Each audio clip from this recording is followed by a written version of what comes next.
1517년 마르틴 루터가 비텐베르그 성당 벽에 95개 조항을 내걸고 종교 개혁을 일으킨 바로 그날입니다. 종교 개혁의 3대 모토가 있는데, 라틴어로 말하면은 솔라 피데, 솔라 그라티아, 솔라 스크립추라, 이런 3대 슬로건입니다. 그러니까 솔라 피데, 오직 믿음, 솔라 그라티아, 오직 하나님께 영광, 솔라 스크립추라, 오직 성경. 왜 이런 슬로건이 나오게 되었느냐? 중세교회가 자꾸 구원은 오직 예수를 믿음으로만 구원을 받는데, 자꾸 캐톨릭 중세교회는 예수 믿어도 구원받지만은 선행을 해도 구원받고, 죽은 자의 장사를 잘 지내도 구원받고, 자꾸 이런 얘기를 하니까 그거 하지 말고 우리는 오직 예수만 믿자, 믿음으로만 구원받는다, 이거고, 그 다음에 중세, 이게 우리가 신앙이라는 게 성경도 그렇고 하나님께만 영광을 올려드려야 되는데, 이게 중세 교회를 보니까 교황이 영광을 받더라는 거죠. 교황 무엇을? 교황은 잘못할 수도 없고, 교황은 뭐 죄도 없고, 교황의 성경 해석하는 건 전부 다 진짜다, 다 맞다, 뭐 이렇게 교황 무엇을까지 나오게 됩니다. 하나님께 돌아가야 될 그 영광을 교황이 차지하는 이런 걸 보면서 우리 하나님께만 영광을 돌립시다, 이거였고, 그 다음에 또 오직 성경이라는 모토가 나오게 된 거는 자꾸 성경이 없는 얘기를 중세교회가 합니다. 이제 그 대표적으로 연옥설이라는 게 있잖아요. 천주교는 지금도 연옥설이라는 걸 믿고 있는데, 그 성경은 천국 아니면 지옥이지, 천국도 아니고 지옥도 아닌 중간지대의 그 연옥이라는 건 성경이 얘기를 하지 않습니다. 그런데 자꾸 그걸 얘기하니까 우리 성경에 있는 것만 믿읍시다, 오직 성경대로만 우리가 삽시다. 그래서 오직 성경이라는 슬로건이 나오게 되었습니다. 여러분, 그게 바로 이제 종교 개혁의 3대 모토인데, 자, 오늘 종교 개혁 주일입니다. 이 개혁이 왜 중요하냐? 우리가 이스라엘 역사를 보게 되면 북왕국과 남왕국이 갈라지게 되는데, 북왕국이 남왕국에 비해서 훨씬 좋은 조건을 가졌습니다. 이스라엘의 땅 가운데, 그 다음 땅 가운데서 목초지 그리고 농사할 수 있는 땅은 거의 북왕국에 집중이 되어 있습니다. 남왕국은 전부 산악지대고 사막지대고 쓸모없는 땅들이 거의 대부분입니다. 그리고 북왕국은 10개 지파가 나갔고 남왕국은 2개 지파만 있습니다. 여러 가지 비교해 봤을 때에 북왕국이 남왕국보다 훨씬 더 잘 살 수밖에 없고 훨씬 더 강한 나라가 될 수밖에 없는 그런 조건을 가지고 있음에도 불구하고, 이런 북왕국은 오래 가지 못하고 망해버렸고, 남왕국은 여러 가지 약함에도 불구하고 나라가 오래 존속이 되었습니다. 그 왜 그러냐? 이게 개혁입니다. 개혁. 북왕국에서는 백성들이 우상을 숭배하고 하나님을 떠나고 불의한 일을 행해도 누구 하나 개혁자가 단 한 사람도 나오지 않았습니다. 그들의 잘못된 신앙을 바로 잡아주려고 하는 그 시도가 한 번도 없습니다. 개혁자들이 없다는 거죠. 그런데 남왕국에는 우상을 숭배할 때마다, 백성들이 불의하고 타락할 때마다 개혁자들이 나와가지고 신앙을 바로 잡아 주었습니다. 그 대표적인 개혁자가 아사, 요사밧, 히스기야, 요시야, 이런 왕들이 대표적인 개혁자들인데, 이런 개혁자들로 인해서 남왕국 여러 가지 열세적인 상황에도 불구하고 하나님의 축복을 받았고 나라가 오래 존속되었다는 걸 볼 수가 있습니다. 여러분, 이 정치사도 마찬가지, 우리나라 정치도 같습니다. UN 통계에 의하고 우리나라 국정원 그 보고에 의하면은 1974년도까지 북한이 우리 남한보다 더 잘 살았다고 나옵니다. 74년도 같으면은 언제입니까? 그때만 해도 북한이 우리가 더 잘 살았다는 겁니다. 근데 지금 완전히 역전돼 가지고 지금은 남한과 북한을 비교 상대가 안 되잖아요. 비교할 수가 없어요. 비교할 수가 없어요. 왜 이렇게 되었느냐? 여러분, 북한에는 개혁이라는 게 없잖아요. 김일성부터 시작되는 3대 세습이 내려오면서 개혁 개자도 못 꺼냅니다. 개혁 개자가 꺼냈다가는 바로 죽습니다. 정말 바로 죽어요. 그러니까 개혁이라는 말을 하지를 못합니다. 그런데 남한은 어떻습니까? 그래도 정권이 바뀔 때마다 누가 대통령이 되었든지 간에 정권이 바뀌면은 제일 먼저 부르짖고 나오는 것이 이 사회를 개혁합시다. 뭐 이런 개혁이든 저런 개혁이든 차후된 개혁을 부르짖습니다. 뭐 개혁 부르짖어 가지고 성공할 때도 있고 뭐 말로만 끝났을 때도 있긴 있습니다만은 좌우지간 개혁해야 된다는 걸 알고 개혁을 부르짖습니다. 그러니까 그나마 우리나라는 그 개혁 덕분에 나라가 지금 북한하고는 비교할 수 없을 정도로 발전했잖아요. 뭐 지금도 개혁 많이 나오잖아요. 뭐 노조 개혁, 연금 개혁, 뭐 정치 개혁, 하여튼 뭐 개혁이란 말이 많이 나옵니다. 이 개혁이란 말이 많이 나오면 나올수록 좋습니다. 뭐 이게 나쁜 뜻이 아니잖아요.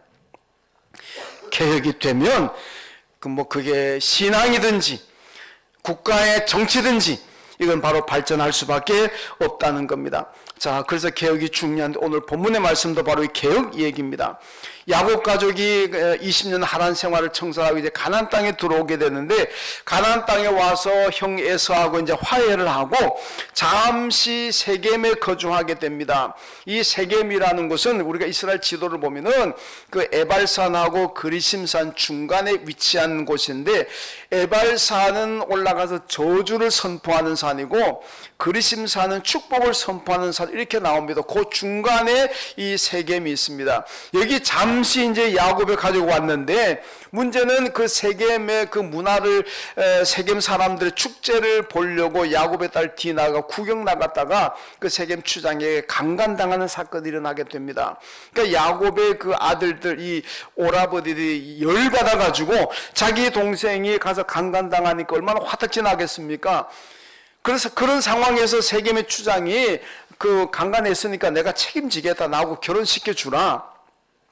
그러니까 이 야곱의 아들들이 꾀를 내잖아요. 좋다. 그렇다면은 조건이 있다. 너희 남자들 다 할례 받아라. 그러면은 결혼시켜 주겠다. 그 말 믿고 세겜의 남자들이 뭐 대부분 할례를 받았습니다. 그리고 고통하고 잘 움직이지 못할 때 시므온과 레위가 가가지고 다 죽여버립니다. 이런 끔찍한 사건이 일어납니다. 자, 이러니까 문제는 자기들 분풀은 했고 복수는 했습니다만은 이제 그럼 세겜 사람들이 가만히 있겠습니까? 세겜 사람들이 남아있는 그중에 뭐 할례받아 죽은 사람도 있겠지만 남아있는 남자들도 있고 군대도 있을 거 아닙니까? 큰일 났습니다. 이제 온 가족, 야곱 가족이 전부 다 몰살당할 수 있는 그런 정말 절체절명의 위기를 당하고 있습니다. 자, 이런 상황에서 오늘 본문이 시작이 되는데 오늘 본문에서 보면 하나님께서 여기에 개입하십니다. 개입하셔서 어떻게 이 어려움을 타개해 나가시느냐. 오늘 본문 1절 말씀 보면 야곱에게 일어나 베델로 올라가라 이렇게 말씀하고 있습니다. 베델로 올라가라. 이게 타개책입니다.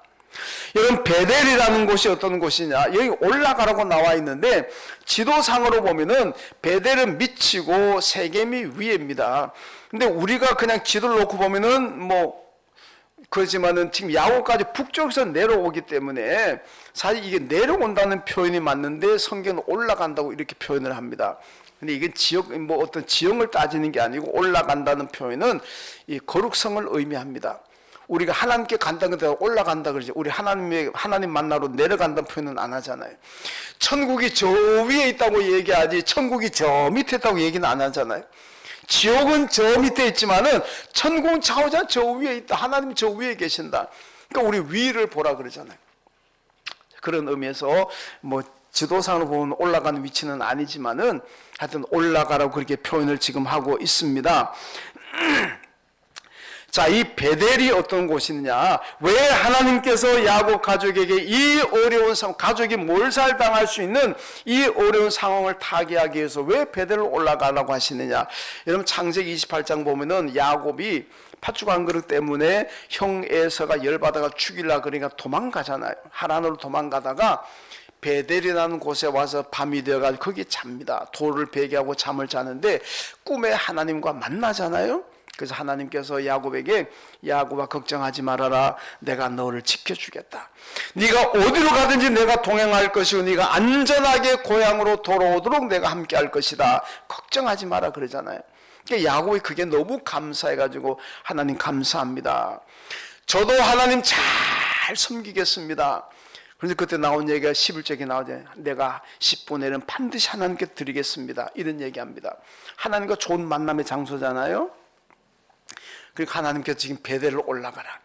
그때 네가 내 약속의 말을 듣고 하나님을 잘 섬기겠습니다 하는 결단에서가 다시 베델로 올라가서 그 장면을 상기해라.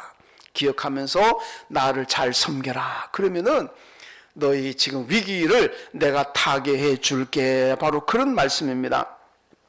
자, 그래서 오늘 야곱이 이제 베델로 올라가려고 하는데 올라가기 전에 세겜에서 하는 행동들이 나옵니다. 이게 바로 개혁 작업입니다. 베델에 하나님께서 하나님께 말씀대로 베델로 올라가기 전에 야곱이 세겜에서 어떤 일을 하느냐, 그 한 일이 바로 개혁입니다. 오늘 종교주의를 맞으면 개혁주의를 맞으면서 여러분 야곱이 세겜에서 행했던 그 개혁을 우리가 본받아야 되고 우리도 그 개혁을 해야 됩니다. 그러면 오늘 하나님께서 야곱을 축복하셨던 것처럼 우리 교회와 여러분들을 하나님이 축복하실 줄로 믿습니다. 자, 어떤 개혁이냐? 첫째로 세겜의 개혁은 예배의 자리로 돌아가는 겁니다. 예배 자리, 따라합시다. 예배 자리로 돌아갑시다. 이게 개혁입니다. 자, 오늘 보면 1절 말씀 같이 읽는데 1절 읽습니다. 시작. 하나님이 야곱에게 이르시되 일어나 베델로 올라가서 거기 거주하며 내가 내 형 에서의 낯을 피하여 도망하던 때에 내게 나타났던 하나님께 거기서 제단을 쌓으라 하신지라. 아멘. 제단을 쌓으라고 합니다. 이 제단을 쌓는다는 얘기가 하나님께 오늘날로 말하면 예배 드린다는 의미입니다. 오늘 하나님께서 네가 이제 빨리 베델 올라가서 예배 드려라. 그러니까 오늘 3절로 야곱이 이렇게 얘기합니다. 내가 가는 길에서 나와 함께 하신 하나님께 내가 거기서 제단을 쌓으려 하노라. 하나님께서 일어나 베델로 올라가서 제단을 쌓으라 그러니까 야곱의 응답이 바로 나옵니다. 알겠습니다. 이제 제가 올라가서 하나님께 예배를 드리겠습니다. 그리고 예배 자리로 올라갑니다. 이 혼란한 상황, 지금 야곱의 가족이 전부 다 세겜 사람들에게 전부 다 몰살당할 수도 있는 이런 위험천만한 상황에서 하나님께서 어떻게 이 위기를 타개하시느냐?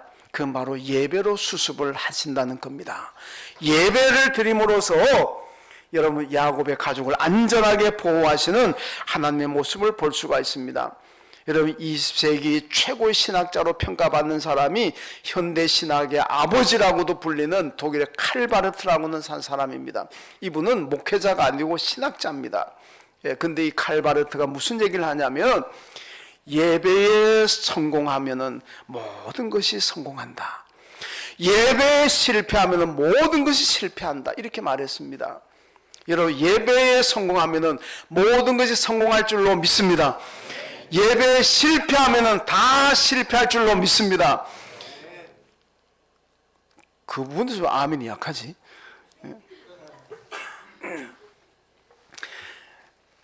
여러분 예배에 성공하면은 다 성공하는 거고 예배에 실패하면 다 실패하는 거, 이게 여러분 성경입니다. 그러니까 여러분 마음에는 안 들더라도 아멘은 크게 해야 될 줄로 믿습니다. 그럼 그렇게 하지. 할렐루야. 여러분 세겜의 개혁이 뭐로 시작합니까? 예배로 시작을 하고 있습니다. 여러분 예배를 소홀히 하고 뭐 이런 사정 저런 사정 때문에 우리가 예배 드리는 걸 소홀히 했다면은, 예배 자리를 떠났다면은 다시 예배 자리로 돌아오는 것이 여러분 신앙 개혁의 출발점이고 가장 중요한 개혁인 줄로 믿습니다. 여러분 예배 자리를 소홀히 하십니까? 아니면 예배 자리를 왔다 갔다 하십니까? 생각나면 오고 안 하면 생각 안 나면 안 오고, 기분 좋으면 교회에서 예배 드리고 기분 나쁘면 안 와버리고, 여러분 예배 자리를 그런 식으로 지킨 분이 있다면은 그러면 안 되면 그건 예배에 성공하는 분이 아닙니다. 어떤 일이 있어도 비가 오나 눈이 오나 기분이 좋으나 안 좋으나 뭐 차오지나 더우나 추우나 예배 자리는 언제나 지켜야 될 줄로 믿습니다. 이게 개혁입니다. 이 예배를 통해서 하나님께서 우리의 모든 어려움을 해결해 주시고 모든 어려움을 타개하시는 줄로 믿습니다. 이 오늘 야곱이 세겜에서요 얼마나 위험한 상황입니까? 그 남자들 다 죽여놨는데. 그런데 예배하니까 하나님께서 지켜주시다는 얘기예요. 예레미야 24장에 보면요, 무화과 광줄, 두 광줄이 환상이 나옵니다. 두 무화과가 두 광주리가 있는데, 한 광주리는 무화과가 먹기 좋고 맛있는 무화과고, 한 광주리는 먹을 수 없는 독이 있는 무화과입니다. 근데 하나님께서 뭐라고 말씀하시냐면은, 이 먹을 수 있는 무화과는 팔레스타인, 바벨론 포로민 공동체를 얘기하고 있고, 먹을 수 없는 나쁜 무화과는 이건 팔레스타인 공동체와 애굽의 공동체를 의미한다. 이게 여러분 예레미야에 나오는 얘기입니다. 그럼 이게 무슨 얘기냐? 이스라엘 남왕국이 바벨론에게 멸망하고 난 다음 유대인에게는 세계 공동체가 생겨납니다. 세계 공동체. 그게 뭐냐면 팔레스타인 땅에 그대로 남아있는 팔레스타인 공동체가 있고, 또 하나는 애굽으로 피난 갔던 애굽의 공동체가 있고, 또 하나는 바벨론의 포로로 끌려가던 포로민 공동체가 있습니다. 그런데 이 포로민 공동체를 하나님께서 이거는 좋은 무화과 나무와 같다, 이렇게 하나님께서 보호해 주시겠다는 공동체고, 팔레스타인에 남아있는 공동체하고 애굽에 간 공동체는 이거는 썩고 냄새나고 독이 있어서 못 먹는 무화과 나무, 무화과와 같다, 이렇게 말씀이 멸망한다는 겁니다.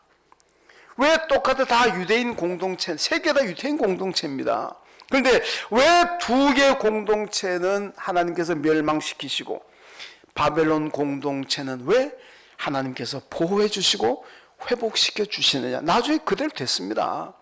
예, 바벨론 공동체만 회복합니다. 이 실제로 역사에서 그렇게 됐어요. 이유가 뭔지 압니까? 예배입니다.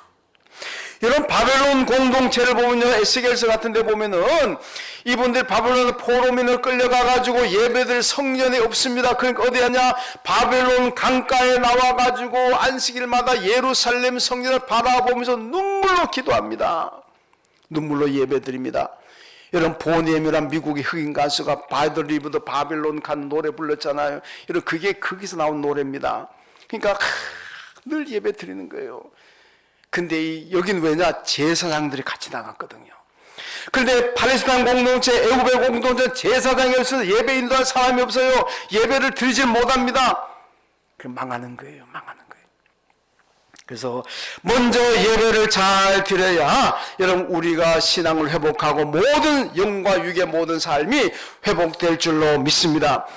예배를 잘 드, 예배가 잘 드, 이게 먼저 개혁의 출발입니다. 오늘 종교개혁주를 맞으면서 여러분 예배자로서 성공해야 됩니다. 예배자로 성공하면 다 성공하게 될 줄로 믿습니다. 요한복음 4장 2, 3절 보니까 하나님께서 찾는 사람이 누구냐? 잘생긴 사람, 건강한 사람, 얼짱, 몸짱, 인기 있는 연예인 찾지 않습니다. 돈 많은 사람 같고 권력 많은 사람 찾지 않습니다. 하나님께서 찾으시는 사람은 예배하는 자를 찾으신다, 그렇게 말씀하잖아요. 예배하는 자 찾아가지고 꿀밤 주려고 찾으십니까? 예배하는 사람 찾아가지고 돈 뺏어가려고 찾으십니까? 아닙니다. 하나님이 예배하는 자를 찾으셔가지고 그들에게 복을 주시려고 찾으신다 그랬습니다. 하나님이 찾는 예배자가 되는 것이 여러분 신앙 계획의 첫 번째입니다. 여러분 모두 하나님이 찾으시는 예배자가 되어서 하나님께로도 풍성한 복 받으시길 주님의 이름으로 축원합니다. 그 다음 두 번째는 세겜의 개혁은 신앙의 방해물을 버려버린 데서 시작합니다. 오늘 4절에 보니까 손에 있는 모든 이방 신상들과 자기 귀의 귀고리를 야곱에게 주었고 야곱은 세겜 근처 상수리 나무 아래에 묻었더라, 이렇게 말씀합니다. 여러분, 베델로 하나님께 예배하러 올라가기 전에 어떤 개혁을 하느냐? 자기가 하란에서 가지고 나왔던 모든 신상들을 그리고 귀고리를 다 빼가지고 야곱에게 주었고 야곱은 그 상수리 나무 아래에 묻어버렸습니다. 버렸다는 얘기잖아요. 그 상수리 나무가 어딘 좀 찾으면 가서 파보면은 신상이야 뭐지 이 귀고리 같은 것만 금으로 되지 않겠습니까? 그 찾을 수 있겠는데 어느 상수리 나무인지 몰라가지고 저도 그 야곱이 붙어있는 그쪽에 헤브론 가봤습니다만 모르겠더라고요. 알게만 한번 파보면 아마 그 금귀골이 좀 많이 나올 것 같은데.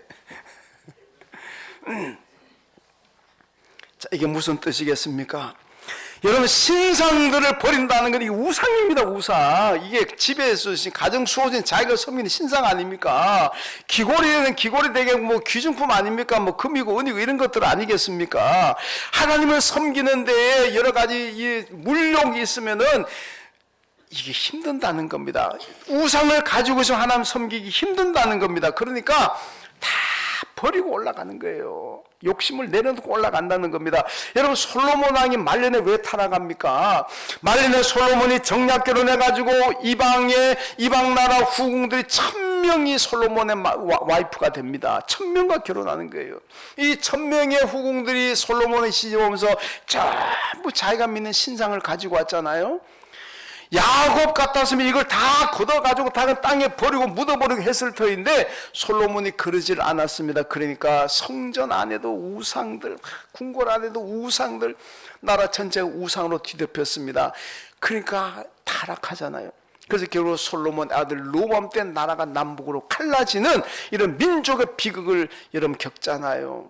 왜? 그걸 버릴 거 버려야 되는데 못 버리니까 그거 다 간직하고 그대로 가지고 있어요. 근데 야곱은 다 버려버리잖아요.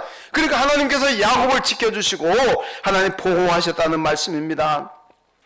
여러분, 구약 개혁의 핵심은 우상 파괴와 버림입니다. 신앙 개혁도 마찬가지입니다. 이 버림이 있어야 개혁이 되는 거지, 여러분 버리지 못한 사람은요 개혁을 못합니다.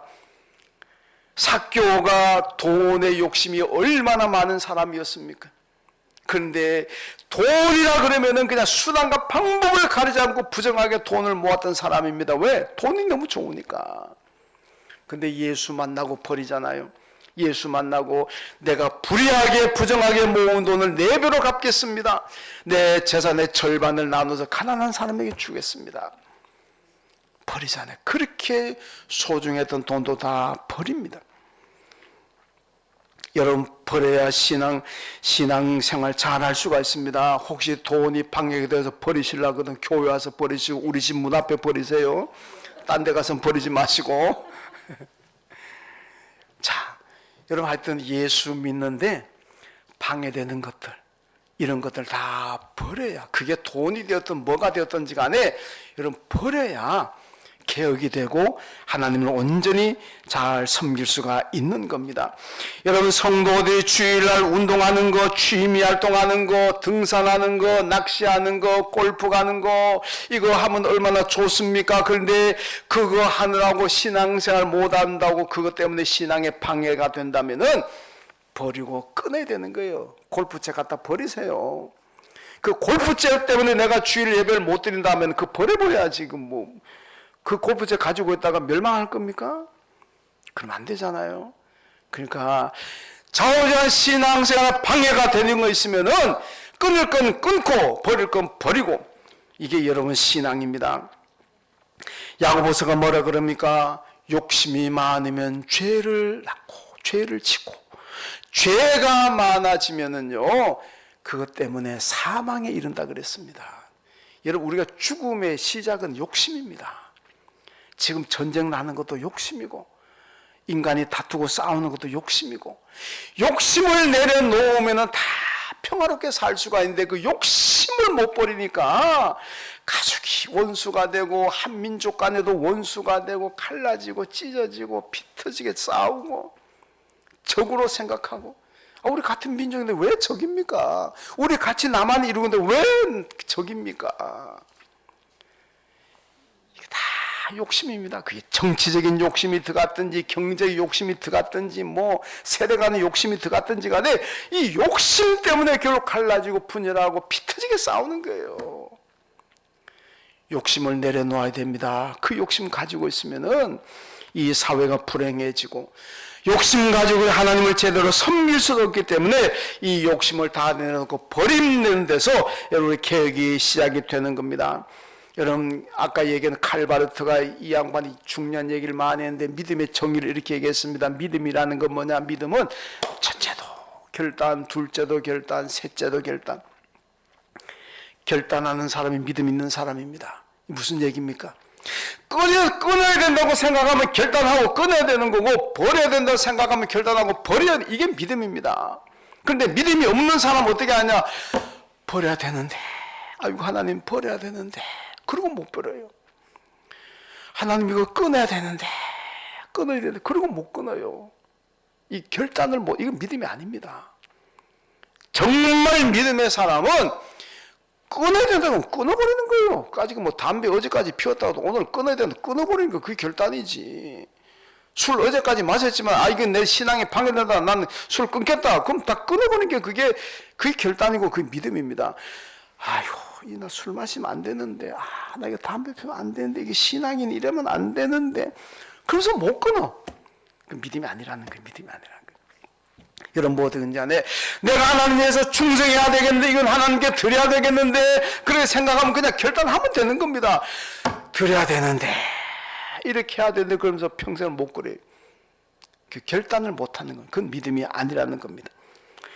여러분 야곱 일행이요 다 결단하고 버려버리잖아요. 그 가운데는 얼마나 귀한 겁니까? 여러분 라헬이 드라빔 가지고 목숨이 왔다 갔다 하잖아요. 드라빔 훔쳐왔는데 라반이 와가지고 내 드라빔 누가 가지고 갔느냐 아무도 안 가지고 왔다. 라헬이 가지고 왔으면서도 안 가져왔다 그러잖아요. 그러니까 찾아보겠다 찾아가지고 이게 만약에 내 드라빔 가지고 해서 걸리면 죽는다 이렇게 약속하잖아요. 그 만약에 라헬이 그 자리에 걸리면 라헬 죽었습니다. 그 드라빔이 도대체 뭔데? 그게 수호신 신상입니다. 신상. 그 얼마나 목숨을 걸다시피 하고 가지고 나온 것들인데 땅에 묻어버리잖아요. 이게 그냥 뭐 있어도 되고 없어도 되는 그런 게 아닙니다. 그만큼 목숨 걸고 가지고 나오는 것도 땅에 다 묻어버리잖아요. 왜? 하나님이 싫어하니까. 이 신앙에 도움이 안 되니까. 여러분 신앙생활 하면서 오늘 종교개혁주를 맞았는데 안 되는 거 버려야 되는 거 다 버리고 다 끊어버리고 순수한 믿음에서 할 수 있기를 주님의 이름으로 축원합니다. 하나님이 개혁하는데 개혁하면 하나님께서 더 축복하십니다. 그렇게 열심히 개혁했는데도 불구하고 축복이 없다면 우리가 무슨 맛으로 개혁을 하겠습니까? 개혁을 하면은 축복하십니다. 하나님 어떻게 축복하시느냐? 오늘 5절 말씀. 자, 5절 말씀 읽습니다. 시작. 그들이 떠났으나 하나님이 그 사면 고울들로 크게 두려워하게 하였으므로 야곱의 아들들을 추격하는 자가 없었더라. 아멘. 여러분 아까 제가 말씀드렸죠. 야곱의 집 가족들이 지금 세겜의 남자들 장정들을 다 죽였습니다. 이 세겜 사람들이 얼마나 분노하겠습니까? 세겜은 자기들 부족이기 때문에 거기는 무기도 있고 군대도 있습니다. 야곱 일행들은 군대가 있습니까? 무기가 있습니까? 아무것도 없습니다. 지금 이 세겜 사람들 분노해가지고 이것들 봐라 들어오면 다 죽어 전부 다 죽을 수 있는 위험천만한 상황인데 이렇게 개혁하고 하나님을 섬기려고 하니까 하나님께서 어떻게 하셨다 그랬습니까? 사면 고울들로 여러분 세겜 사람들 뿐만 아니라 이 야곱 가족에 가는 그런 주변에 있는 모든 사람들에게 야곱에 대한 두려운 마음을 심어줘 버렸어요. 건들지 못. 비록 이 야곱의 가족의 남자들도 뭐 그렇게 군대도 없고 무기도 없는 곳이지만은 그래도 두려워가지고 못 건듭니다. 못 건들어. 그래서 여기 보니까 하나님께서 사면 고울들로 야곱 일행을 두려워하게 만들어가지고 추격하는 자가 없었다. 이렇게 말씀해요. 여러분 이게 얼마나 중요한 얘기입니까? 우리가 신앙 개혁을 하나님 잘 섬기면 하나님께서 다 막아주실 줄로 믿습니다.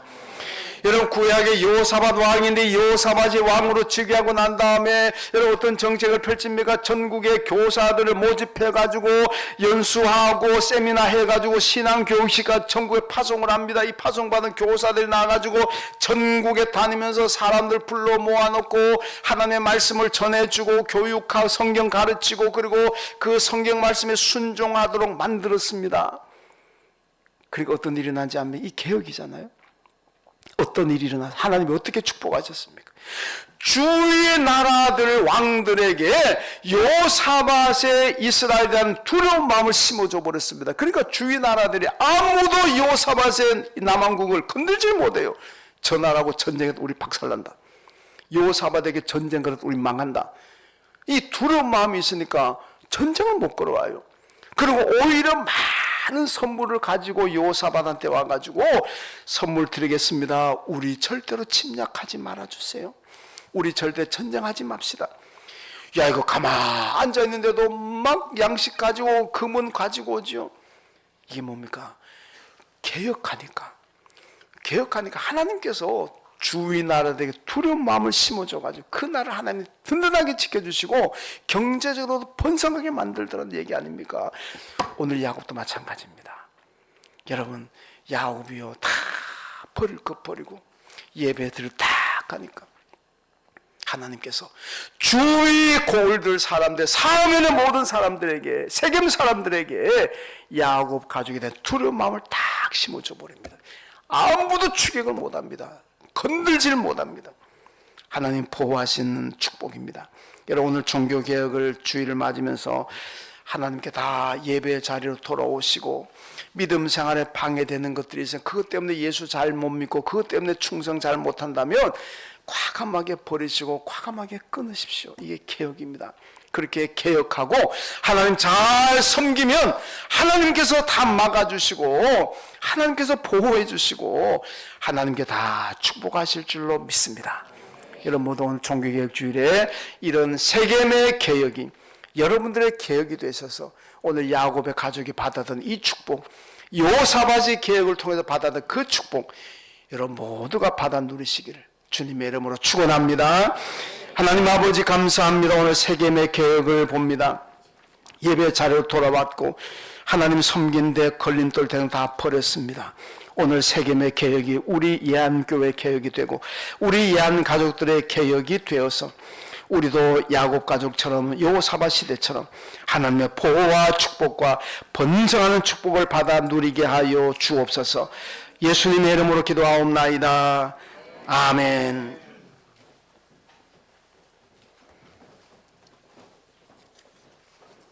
자, 빨리 움직이십시오.